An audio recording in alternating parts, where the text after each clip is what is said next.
Now, on this channel, I have made fun of the people on Twitter for making fun of incredibly popular animes like My Hero Academia or Demon Slayer.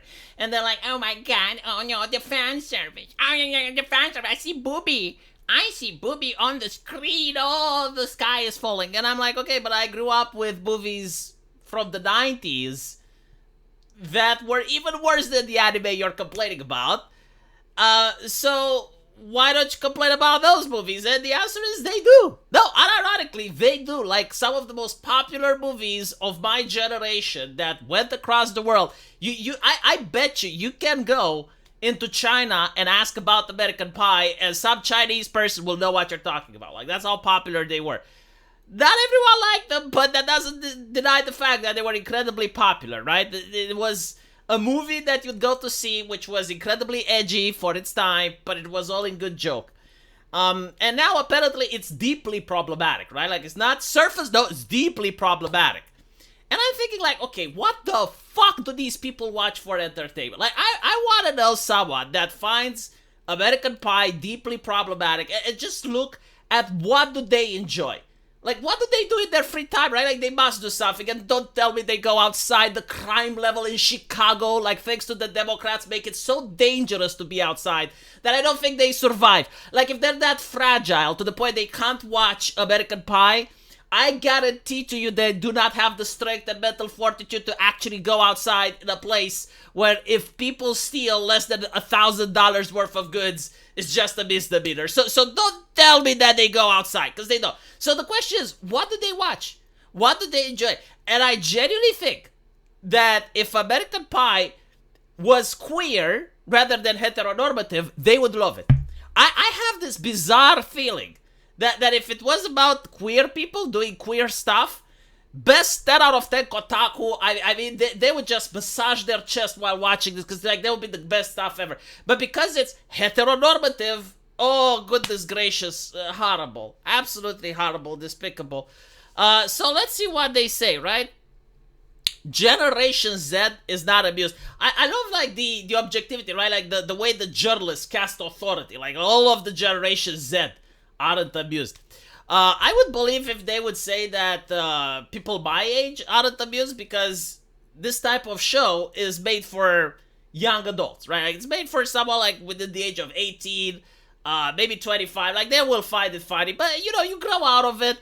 But still, you know, it's part of my childhood. Like, it comes with nostalgia attached, so I gotta defend it.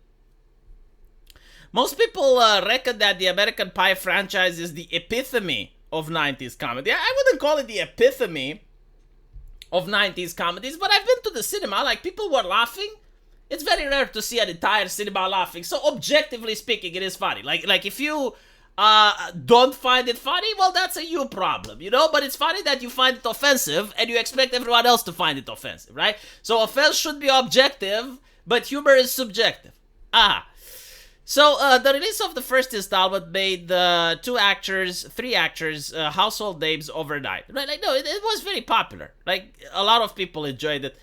So, lots of films center around the idea of a gang of high school students preparing to jet off to college. I mean, and this type of story works for so many reasons. It works for young people because it's relevant to them. Like, I notice a lot of shows that are catering to young people, constantly casting grandmas in them. Like, for instance, the new Borderlands movie, which is supposed to appeal to teenagers. It's got, what, like women that are close to 50 in it? How can they relate to that? Like, right? So yeah, like these types of movies were very relatable for young people. Especially, it's like, okay, well, you're the weak weenie, the underdog, and you're still a virgin, and you're finishing high school. Like that's something that a lot of boys my age at the time found themselves to be like. So you're watching this movie and you're like, yeah, I relate to this. And if you're an adult and you watch it, you probably wouldn't find it as funny as we did back then, but you know, it still reminds you of your childhood when you went with your friends and you saw this movie. Or if you didn't see it, it can remind you about the time when you were in high school and you were thinking like this, and it's hilarious. It works, right? Like, this is why it actually went around the world, why everyone was watching American Pie, even from places like India. So, a group of 16 to 19-year-olds were tasked to watch the host classic film. Why were 16-year-olds watching, though? Because this movie is rated R? Like, you need to be at least 17 to watch it? So why the fuck would I even care about the opinion of a 16-year-old? It's completely irrelevant. This movie is not for them. But anyway, the experiment was launched by Vice. Oh, I'm pretty sure like Vice managed to get a good sample rate. I'm pretty sure they managed to get like people from all walks of life and not just liberals. I have faith in Vice. One 16-year-old, again, why the fuck do I care about the opinion of a 16-year-old when the movie is rated R? I mean, it's not pornographic, it's not explicit, but it's not for kids either. So the 16-year-old needs to get to the kids' table and leave the adults alone. I love it. It's like, oh, it's completely ridiculous and with too much dirty talk. See, this is why I don't even care about their opinions. Absolute garbage. Alright, so Has Been Hotel. How do you feel about that? Does it not have dirty talk?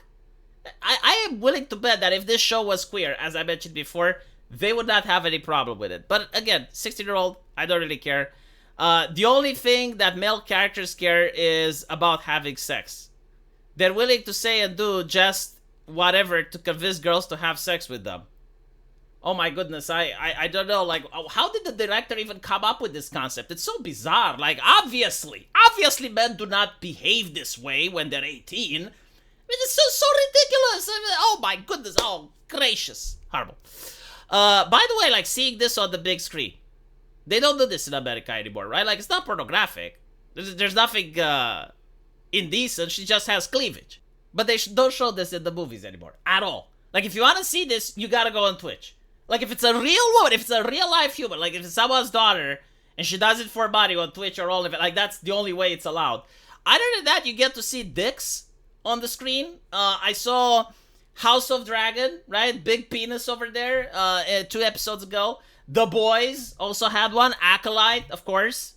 Right? Like, again, if it's queer, it's accepted. If it's heteronormative, it's banned. I don't know if that was realistic when the film came out, but I think men treat women with a lot more respect and equality now. Yeah, of course. Again, these are people gathered by Vice magazine. Another teen, 18-year-old Olivia, said of the teenage comedy, it's borderline of incel attitudes. See? This is what Vice does. They went and they found the most dumb motherfuckers ever. Like you get one of these people to watch a movie, and then they are incapable of expressing what the movie is about. It's not borderline incel attitudes, but the movie is literally about incels. It's not borderline, it's de facto. My God, you know, I think like since 3rd grade, I was able to read something or watch a movie and then talk and discuss accurately about what I just watched or read. But Vice magazine managed to find an 18-year-old that doesn't have these capabilities.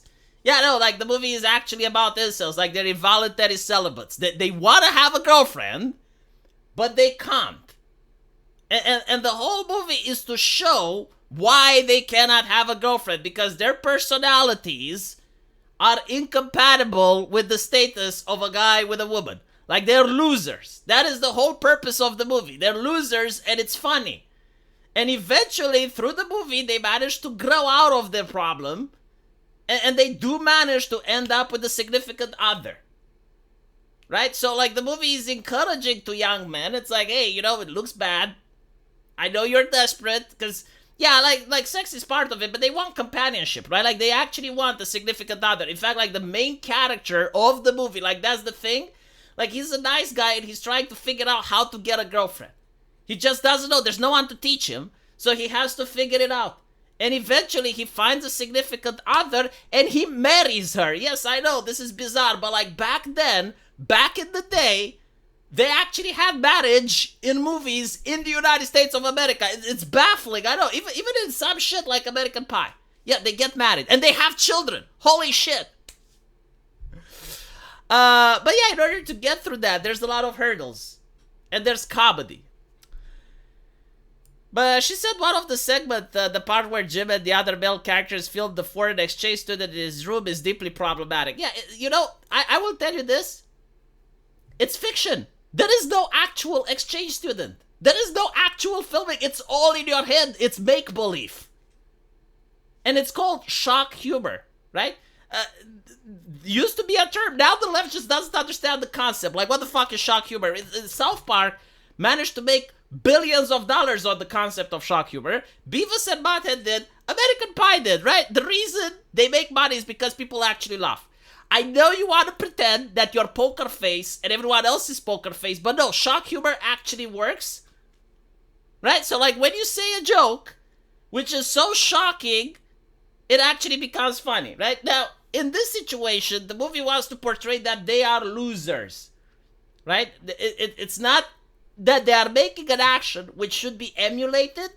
It's not trying, how does the left put it? Glorify. It doesn't glorify. No, it's just like making fun. Look how stupid they are. Look how dumb they are, right? Don't be like them. Like, that was the whole point of the comedy, right? Like, do not be like these guys. So the film doesn't seem to question the morality of doing this. No, it actually does. But just because it's not explicit in your face, just because you don't have the character just stop, break the fourth wall and tell you, hey, don't do this.